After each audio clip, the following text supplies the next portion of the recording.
makosana paja sabata zingapo zapitazo mtsogoleri wa dziko wapita muthalika anatuluka ali kupola mtambo kupita ku dziko South Africa kulendo uja amati ndiwoziwa okha kapena kunasona kuti ndi wa private. Nawo kulendo umene uja ndikuti abwerera kumuzi ku Malawi lero pa 29 Juni chaka chimene cha 2026. Nde monga timadziwa kale kuti mtsogoleri wa dziko akabwera amene abe kuyankhulako ziwiri zingapo zokhuzana ndi ulendo akalebe kuti ulendo unali wa private amatha kubenthulako ziwiri zingapo. Nawo chimene chinachitika ndichona kuti mtsogoleri amene apita muthalika atafikatu ku nyumba yachifumu nayankhulapo nkhani ziwiri zitatu zokhuzana ndi zimene amakhala kuchita pamene anali ku dziko la South Africa. Akutito kumene kuja sizoti anangopita ku holiday achane kumano anakhala kugwiranso ntchito kumeneko kuphatikiza panepo ndikuti anakhala akuchita ma meeting ndi mtsogoleri wa dziko la South Africa Cyril Ramaphosa kamakapa nkhani yokhuzana ndi zimene nzika za dziko la South Africa zikuchita pomachita chipongwe nzika za maiko ena ngati Malawi komanso nkhani zokhuzana ndi zimene administration yake ikukonza pofunatu kuthandiza Amalawi amenewa amene ena mwa iwo ndikuti ali stranded ku dziko la South Africa ena ndikuti anapita kumuzi ku Malawi zimene zake ambiri tozitsala bwino ndi afotokoza ndito mwachidule zina mwa zimene akuchita pofuna kuthandiza anthu amenewa. Tate ntoneko zimene wayankhula mtsogoleri wa dziko apita muthalika kenako tipite ndi nkhani ndi cholinga choti tithe kuyitsala bwinobwino.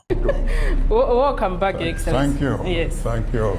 What did you miss the most about being home? First of all, before I answer, I want to take a good picture of the First Lady. I think she looks gorgeous. Very, Yes, very, I agree so with you, I want to do Excellency. that first. Okay. What did I miss? Yes, what did you I miss miss the most? everything. I miss you all. I miss home. I miss the country. I miss all the things that are going on. And I must say, I was there, moved at Kanyengo. I don't know how people knew I was coming back. Yes. Because we only decided last night that today we should return. I had finished all the work late last night, and I was supposed to see the crowd, surprised to see the crowds along Kanyengo there. I was very moved. Moved by the love people. I also love them, of course. Thank you so much, Your Excellency. Once again, welcome back home. Thank you very much. And as I say, I'm glad to be back. A lot of work I'm going to do. I've been working. I don't think people should think I abandoned the country. I was working all the time. I was working with the Chief Secretary, of course, who is the head of the Dodma effort. I was working with him and various ministers. And in South Africa, I had a series of meetings with President Ramaphosa, my brother, President Ramaphosa, on the problems that are happening in this country.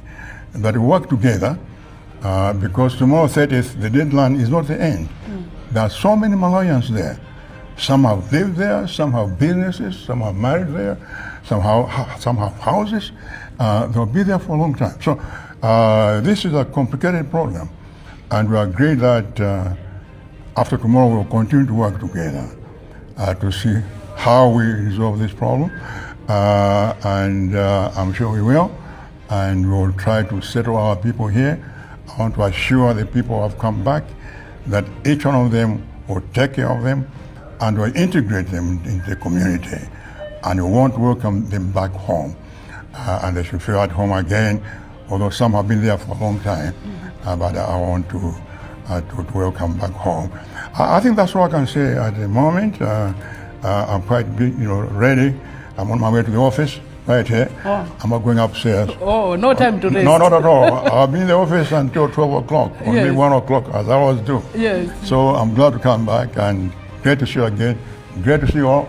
God bless. Thank you. Chabwino tamva komanso taona zimene ayankhula apita muthalika akuti zona tito kuchone kuja sizoti nangokhala amachita ndithu zokambirana ndi mtsogoleri wa dziko lino la South Africa Cyril Ramaphosa makamaka pa zimene nzika zake zikuchita kuchitatu chipongwe nzika za maiko ena kuphatikizapo Amalawi mweno ambiri mwa iwo ndakuti ali m'makampo zake ambiri tozitsala bwino. Nawo tikamvesera bwinobwino kuti muzokambirana zimenezo makambirana zokhoza ndi date ya mawa pa 30 Juni yomwe ndi tsiku limene magayizi amenewa amene akumazitchula kuti ma vigilantes anapereka kuti nzika za maiko ena zikhale zonoteza choka kudziko la South Africa kawiratu maiko akwawo. Ndi akunena zona kuti ntchito yosamusa anthu amenewa sizingatheke zona kuti ingamalizike kufika tsiku limeneli pangosala maola ochepa papa ndi zimene zonse zitheka. Komano ngati mtsogoleri administration yake ndeto kuyesesa kupanga china chonse chothekera ndi cholinga choti anthu amenewa onse anyamuke azipita kumudzi Malawi. Komanso pozindikira zona kuti amalawi ena ndi kuti nachitatu maziko kudziko la South Africa eno amenewo angathandizidwe bwanji kaya nkhani yokhuza ndi zitetezo kaya nkhani zina ndi zina zokhuza ndi umoyo amenewo amagayizi amenewa potengeranso kuti miyoyo yawo anapanga build kudziko la South Africa ena ndithu akhala zaka zochuluka kwambiri ndi machona mwachidule titha kuyankhula motero. So anthu amenewo afune kuaganizira bwinobwino zimene zokuti zitheke ndithu ndikulumikizana pakati pa administration ya dziko la Malawi komanso administration ya dziko la South Africa ndi atsogoleri akakambirana zimenezo ndi kuti ndizosavuta kutheka. Kamveseranso bwinobwino muzoyankhula zimenezi akunena zona kuti paja amalawi ena anapita kumudzi Malawi ndi amalawi amenewo akafika kumeneko paja ambiri mwa iwo ndi kuti alibe china chonse alibe pogwira potengeranso ndi mmene nkhani zake zinakhalira amene achokera ku dziko la South Africa. Timaonanso mmene amayankhulira pakati pa kuti amapempha thandizo kuti ena mwa iwo ndi kuti katundu wawo anabedwa zinthu timene anakhala kutolera tingoti ma savings yawo ena ndi kuti nasokonezeka potengeranso ndi mmene nkhani zake zimakhalira makamaka m'makolamo mmene amachitira magayizi amenewa. So akunena zona kuti anthu amene ajawo ndofunira ndithu aganizire bwinobwino kuti mmene ali kumudzi Malawi ena mwa iwo ndi kuti zitha kuvuta kuti azitolere bwinobwino ndi kuti zimenezo zitheke pakuyeneka ndithu kuti boma lichitepo kanthu liwagwire dzanja amenewo kuti azolowere mmene anthu amakhala kuthamangira kumudzi Malawi limwena nkutheka asadzakhalenso ndi maganizo ozapita ku dziko la South Africa. Ayi ndithu zofunikira kwambiri paja tikatsata bwinobwino a president a dziko la Malawi apita muthalika pajanso tombali ndi ngati mtsogoleri wa bungwe la SADC ndipo potengera ndi zimene nzika za dziko la South Africa zikuchitira nkhanza zimene zikuchitira nzika za maiko ena ndipo apita muthalika ngati mtsogoleri amayenera ndithu kuchita zokambirana zimenezo ndi Ramaphosa makamaka amene angathe kuthanirana ndi mavuto amenewo ndi mmene nkhani zake zikuyendera. Pajatu pali mawu amene amanena zona kuti great power comes with great responsibility monga mmene anayankhulira mtsogoleri wakale wa dziko la America Franklin D Roosevelt mchaka chija cha 1945. So apita muthalika ngati mtsogoleri wa dziko la Malawi komanso amene akusogolera gawo lina la SADC ali ndi udindo waukulu kwambiri ndi mmene ndithu nkhani zake zikuyenda. Andinso tikatsata bwinobwino amene ankapita ku dziko la South Africa paja mwezi konkuyu anadzatulutsa chikalata makamaka analemba uthenga pa tsamba la mchezo la Facebook kuti apita muthalika ngati mtsogoleri wa SADC bwanji sakuyankhulapo kanthu pa zimene zikuchitika ku dziko la South Africa. So zikuona kuti apita muthalikawo amazindikira zonsezo ifake ndithu anali ndi meeting ya paderadera ndi kuti ma meeting apadera kukambirana ndi Ramaphosa kuti apeze njira zofuna kuthana ndi mavuto amenewa. Ndi tikawatsata bwinobwino